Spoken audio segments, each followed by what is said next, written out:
हाँ जी बेटा, now we have a next chapter that is electrochemistry 1।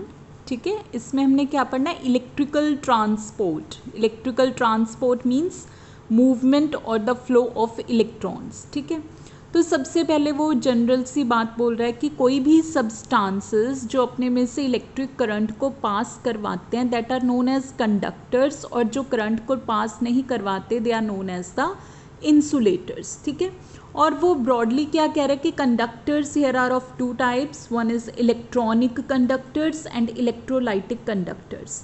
Electronic conductors वो सब्सटेंसेस होते हैं जिनमें से जब करंट फ्लो करता है तो उनकी कंपोजिशन या उनमें कोई भी केमिकल चेंज प्रोड्यूस्ड नहीं होता। ठीक है, और इनमें करंट फ्लो करता है always with the help of electrons, movement of electrons. Electrolytic conductors क्या होते हैं? जिनमें सब्सटेंस की खुद की कंपोजिशन चेंज हो जाती है, और इसमें कौन मूवमेंट करता है? आयंस, पॉजिटिव और नेगेटिव आयंस। ठीक है, तो ये जो इलेक्ट्रोलाइटिक कंडक्टर्स में जो सब्सटेंसेस होते हैं जिनमें कुछ चेंजेस प्रोड्यूस्ड होते हैं दे आर कॉल्ड इलेक्ट्रोलाइट्स। ठीक है, तो इलेक्ट्रोलाइट्स हमारे पास दो तरह के हो गए, strong electrolytes and weak electrolytes. ठीक है, स्ट्रॉन्ग इलेक्ट्रोलाइट्स वो सब्सटेंसेस होते हैं जो कंप्लीटली आयंस में डिसएसोसिएट हो जाते हैं। वीक इलेक्ट्रोलाइट्स वो होते हैं जो आयंस में कंप्लीटली डिसएसोसिएट नहीं होते, कुछ एज इट इज़ उसके मॉलिक्यूल्स पड़े होते हैं और कुछ आयनिक फॉर्म में पड़े होते हैं। ठीक है, और नॉन इलेक्ट्रोलाइट्स वो होते हैं कि अगर उनको हम एक्वस सॉल्यूशन बना लें, वाटर में या किसी सॉल्वेंट में डिसॉल्व कर लें, तो अब भी वो अपने में से आयंस में नहीं टूटते और अपने में से इलेक्ट्रिक करंट जो है उसको फ्लो नहीं करने देते। ठीक है, so all this is a normal portion. ठीक है, आपने डेफिनेशंस लर्न करनी with examples for 1 mark questions. ठीक है, next is factors affecting electrolytic conduction. ठीक है, तो इसमें इसने 3 फैक्टर्स पहले दिए हैं, ये दिए, all are the same thing. ठीक है, तो आप ये 4 पॉइंट्स कर सकते हो, that is factors affecting electrolytic conductance. सबसे पहले आ गया नेचर ऑफ इलेक्ट्रोलाइट। ठीक है, तो कहता है कंडक्टेंस किस चीज़ पे डिपेंड करती है? इलेक्ट्रोलाइट पे। मतलब इलेक्ट्रोलाइट स्ट्रॉन्ग है या वीक है, मतलब वो कंप्लीटली हमें आयंस दे पा रहा है या नहीं, मोर नंबर ऑफ आयंस दे रहा है या लेस नंबर ऑफ आयंस दे रहा है। ठीक है, मोर आयंस दे रहा है, मोर मूवमेंट होगी तो conduction would be more, otherwise less. Next is nature of solvent. Solvent का नेचर कैसा है? अगर इलेक्ट्रोलाइट के पास भी पॉजिटिव एंड नेगेटिव स्पीशीज हैं, सॉल्वेंट भी पोलर है, तो इलेक्ट्रोलाइट का positive interact with negative of solvent. ठीक है, तो फिर से बाउंड हो गए दोनों आयंस। ठीक है, एक दूसरे के लिए अट्रैक्शन हो गई उनमें, तो वो मूव नहीं करेंगे, तो conductance would be low. Concentration of the solution. ठीक है, अगर नंबर ऑफ सोल्यूट पार्टिकल्स कम है तो कम बाउंड होंगे सॉल्वेंट के साथ, कंडक्शन वुड बी मोर, क्योंकि बाकी के सोल्यूट पार्टिकल्स क्या होंगे हमारे पास? Free to move. Next is temperature. अगर टेम्परेचर अप्रोप्रिएट है, टेम्परेचर ने क्या करना है? उन आयंस की मूवमेंट को इंक्रीज करना, और कंडक्शन वुड बी इंक्रीज, क्योंकि टेम्परेचर इंक्रीज करने से उनकी काइनेटिक एनर्जी जो है वो इंक्रीज हो जाती है। ठीक है, so there is a difference between metallic conductors and electrolytic conductors. जो अभी हमने पढ़े इलेक्ट्रॉनिक कंडक्टर्स, उन्हीं को हम मेटालिक कंडक्टर्स पर बोलते हैं। ठीक है, तो इनका डिफरेंस इजी है, आपने लोअर क्लासेस में भी किया है। एक में फ्लो ऑफ इलेक्ट्रॉन्स होता है, इनमें आयंस से फ्लो होता है, इसमें सब्सटेंस का खुद कुछ भी चेंज नहीं होता, इसमें केमिकल कंपोजिशन चेंज होती है एंड सो ऑन। ठीक है, जनरल से पॉइंट्स हैं।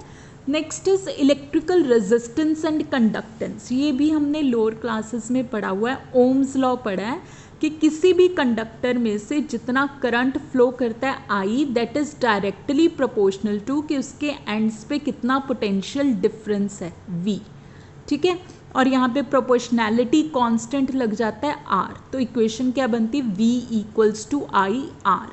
ठीक है, आर को हम यहाँ पे क्या बोलते हैं? रेजिस्टेंस, कि उस कंडक्टर में कितनी रुकावट, कितनी रेजिस्टेंस है। ठीक है, और रेजिस्टेंस की यूनिट हमें पता है, क्या यूनिट है इसकी? ओम। ठीक है,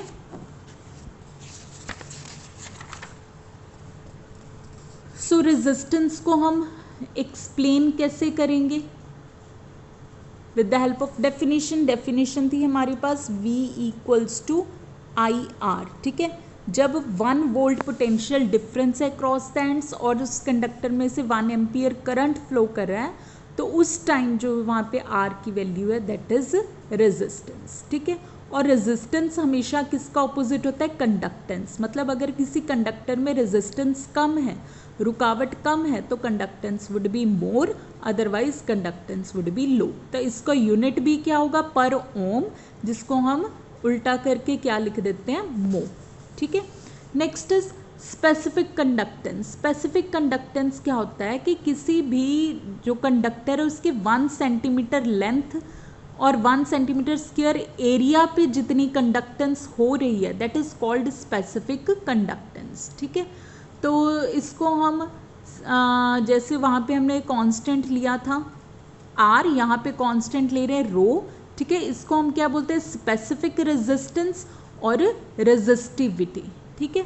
तो इसके यूनिट ओम मीटर। ये सारा आपने +2 में ये सारी चीज़ें पढ़ी हुई हैं, यहाँ पे आपने एक बार दोबारा रिवाइज करनी है। यहाँ पे इम्पॉर्टेंट हमारे लिए ये है कि अगर इसके फॉर्मूलाज, डेफिनेशंस आपको सब कुछ लर्न हो, न्यूमेरिकल इसका में भी आपको एग्जाम में आ सकता है, ठीक है। Next is equivalent conductance. Equivalent conductance क्या है कि जब हमने कोई सॉल्यूशन बनाया और उसमें इलेक्ट्रोलाइट की कितनी अमाउंट डाली है, हमने 1 ग्राम इक्विवेलेंट, ठीक है। तो उस टाइम उस सॉल्यूशन की जो कंडक्टेंस है उसमें से जितना करंट फ्लो कर रहा है that is known as equivalent conductance. इसको हम लैम्डा इस साइन से शो करते हैं, ठीक है।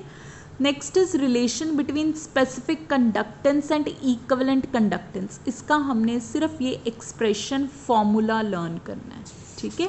V is volume, K is specific conductance and lambda is equivalent conductance, ठीक है। अगर इक्विवेलेंट कंडक्टेंस की जगह, क्योंकि equivalent conductance related to normality दिया हो, तो हम यहाँ पे ऐसे भी इसको लिख सकते हैं, ठीक है। Units of equivalent conductance, units कैसे? स्पेसिफिक कंडक्टेंस के यूनिट्स पुट करो, V के यूनिट्स पुट करो और ये हमारे पास रिजल्ट आ गया, ठीक है। सिमिलरली मोलर कंडक्टेंस, जब 1 मोल ऑफ इलेक्ट्रोलाइट को डिसॉल्व करेंगे तो सॉल्यूशन की जो कंडक्टेंस होगी दैट इज मोलर कंडक्टेंस। इसका भी फॉर्मूला याद करना है आपने, ठीक है।